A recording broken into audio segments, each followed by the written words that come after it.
What's the latest that you're picking up on? It's getting worse. It's seeming to pick up, and that's why we're seeing these videos. Last time I was on with you, it was a couple weeks ago, and it was our, from our conclusion, these officers that were fast-tracked, Jim, they don't have any training. That's why you're seeing these videos that are escalating these situations. You're seeing everyday American citizens. It doesn't matter. First, it was this persecution of our people going after the colors of skin. The data showed us from the individuals that were in these private facilities, these private detention facilities. And now it's like anyone who stands in the way of Trump's mass deportation army is going to get it. And we're seeing this show continue on. What was commonplace in Los Angeles, where it started, that ground zero testing in the first weeks of June, has moved on to Chicago. And I want to show you some video here that you might have missed of a 67-year-old man who was taken into custody by ICE. Look at this. It's hard to watch. Fucking piece of shit. The man at the bottom. Right, you get off of him! Get off of him! Yeah, so to give you the details, if you could still hear me, I might have lost your audio, but if you could still hear me, this is a 67-year-old man who was training for the New York City Marathon. He's been training the last 4 months, and as his friends tell and reported out on social media, he was showing up to a neighborhood in the Chicago area, hit a roadblock where ICE was conducting an operation in his neighborhood. He asked to go around. He did not comply fast enough for these federal agents. And as a result, they ripped him from his car. They cracked 6 of his ribs. And now, Jim, he's not going to be able to compete in the NYC Marathon. A 67-year-old. They cracked a 67-year-old man who was just trying to get home. And so for those individuals who are out there who are not moving in good faith in this country and refuse to believe that U.S. citizens are being caught up in this, we're showing you the video, and these instances keep happening more and more. Another clip I want to show you here while I'm on with you is what's going on in the north part of Chicago. This is in the Wrigleyville neighborhood, where it's not just these low-income areas. This incident that we're about to show you happened outside of a $3 million home that's being constructed.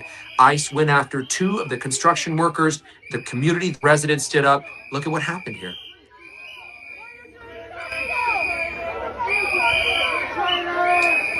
And Jim, these are everyday people. These are moms on their way to pick up. These are people that live in these upscale neighborhoods. Wrigleyville is a $2 million home, $3 million homes being built. It is not just the bad guys that they're going after. That is what has become evident to us more and more. We're seeing these videos. And what is really chilling for us, and what's more and more sobering that we're seeing, is this rift that's happening.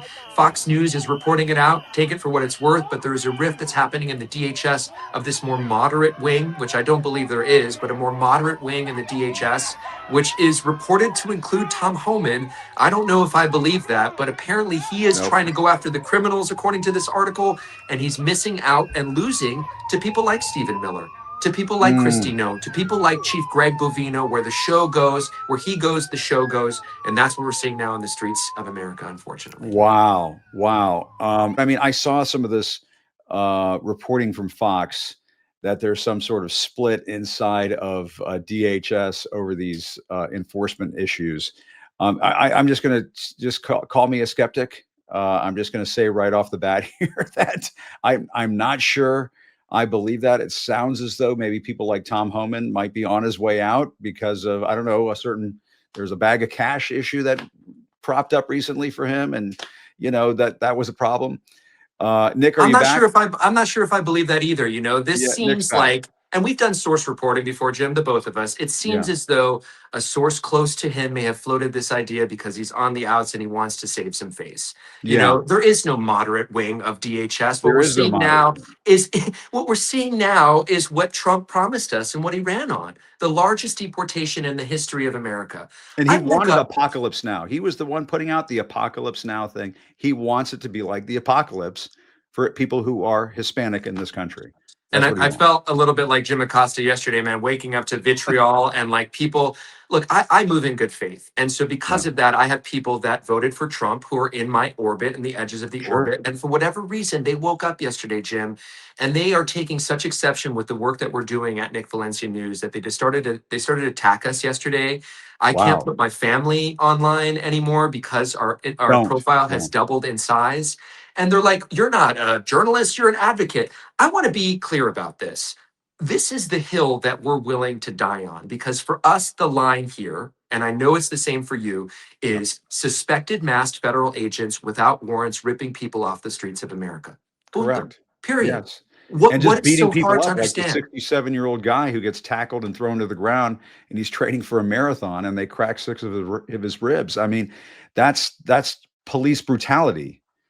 And I guess at ICE, you get to police brutality goes out the window. You can do whatever you want, it seems. Well, what we're told by a source close to the Trump administration, because there's still good people working in bad places, that's how they identify themselves. And what they Yeah. tell us is that these agents have been given the carte blanche. That the quote that I got is, "The gloves are off. Don't worry. Maybe if you guys end up being held accountable, the files of who worked for us during this time might mysteriously be misplaced, or you can't find them when it's time to show up in court. We believe, and we're doing this work in the short Yeah. term because we believe that it needs to have a historical record.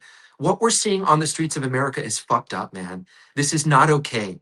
It's No. not okay that our neighbors are having to step up and put their literally their lives on the line to step up for people who are contributing to this country. Some of Yeah. whom have legal permanent residence, have legal work permits to be here, are in the process of their asylum claims or getting their legal status, and that doesn't matter. You have a guy who's now being considered the moderate in in DHS, Tom Hoban, who says if you're here illegally, you're going to get it.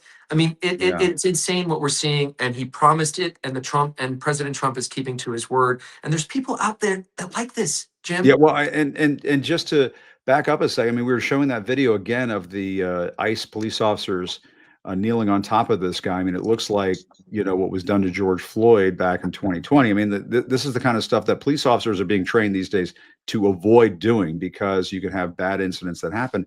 But if we can show that video again, the other thing I want to just call attention to people is the fact they don't look like cops. Look, these guys are paramilitary now. They're all dressed up. Like, look at, they're all teched out, like they're in camo. They don't look like police officers. They look like soldiers. And I guess that's typical of what we're seeing these days as well, Nick. Is that right? Is that we're seeing sort of a militarized federal police force on the streets, like just opening up a can of whoop ass on defenseless people. And this is what we can provide, the context we could provide. Back in the 90s, it was the sheriff showing up with a shotgun to get the undocumented. Today, it's somebody in full tactical gear, wearing a riot helmet. You have pictures of Chief Greg Bovino launching tear gas canisters himself into residential neighborhoods in What's Chicago. with him? What's his deal? He seems to be like the new thug, the new federal thug that Trump likes and Kristi Noem likes. What's his deal? I mean, like Border Patrol people aren't necessarily trained to do this kind of stuff. It's a different mission what they do down at the border versus going into enforcement activities in cities and so on. And it's all What about do we know optics about for him? somebody. It's all about optics Yeah. for somebody like Chief Greg Bovino, and for President Trump, who's like a WWE president. It's all about being strong and wrong, and you get those optics. Chief Greg Bovino, let's remind our viewers here, was the same person that was behind the MacArthur Park raid earlier this summer, where they went through MacArthur Park, all those horses, LA. they swept through, and there was nobody there. They picked up nobody, but they were there with their propaganda machines. They were there with their, all their gear, their equipment, to put out these images of them being tough on the streets of America. Greg Bovino is taking the line that the president loves, is these optics of being a tough guy. He has convinced Americans that he is tough, and all they need, right, is these optics of toughness. Whether or not they overcharge, it doesn't matter. They get the headline. We're seeing activists who are charged. These charges are wilting away. It doesn't matter to the Trump supporter because they get the headline that they're going and they're being tough, and it's all about law and order. True Border Patrol agents, who I've talked to a lot of them, I've done a lot of reporting over the years, they don't want the attention, man. They're there, and they're not out there on the streets of America. While, having said that, they have authority and jurisdiction within 100 miles of a border, which is a lot of the interior part of the United States. You're not typically seeing Border Patrol agents on the street under any other administration except for Donald Trump's. And that's where that's where it's a problem for both parties. And we're seeing this from conservatives. There are people that voted for Donald Trump who I know who have reached out to me, because we're continually cover and drill down on this, Jim. They reach out and they say, what did we vote for? We really thought he was going after the bad guys. I think of someone like Akisa Barragan, whose husband was, they were sending videos, her friends, of our stuff that we were reporting on. She was saying it was AI until ICE came for her husband at 4 a.m. She's now going to vote in 2026, and she's voting against the Republican Party. Interesting. Yeah, and you just have to think. I mean, we saw this during the 2024 campaign, Nick, where a lot of Latinos said they wanted to give Trump a try. They wanted to give the Republicans a try because inflation had gotten to a point where they were feeling it as well. Yeah. And, a lot of Latinos were saying, you know what, let's give him a shot. And it's completely just blown up into being a horrendous thing for the Latino community. And I fully suspect that there will be a Latino voter revolt in 2026. And that one of the things that I'm going to be, paying attention to next year is whether or not they just try to make it difficult for guys like you and me to vote, for people with Latino last names to vote, people who look like Latinos, whether they're going to be allowed to vote. That's the thing that scares me. Well, there's a theory. Look, hey, get Americans normalized to these federal troops on the streets. So once it comes to ballot day, you got people out there on the streets, and that's They're a tactic there. of voter intimidation. Of That's course, right. it's going to be more difficult, and it's not going to be so black and white in your face. It's going to be stuff like that. Get Americans used to federal troops on the street. Get them normalized to the federalization, so that when we go to the ballot box, there's that layer of intimidation. 55% of Latino men voted for Trump, and I'll tell you, they thought they were voting to be alphas. They were voting for privilege. The only people that are benefiting right now are people who think they're alphas or who want to be alphas from that community. And what's evident to us is that your proximity to whiteness isn't going to save you. They don't care how well Americanized you are and how much you adopt this culture. Do you think that they're going to stop at the undocumented? They're expanding this detention infrastructure all across the United States. Today it's the undocumented, tomorrow it's the undesirable. Today it's the undocumented, tomorrow it's the DACA recipient. They threw TPS out for Venezuelans.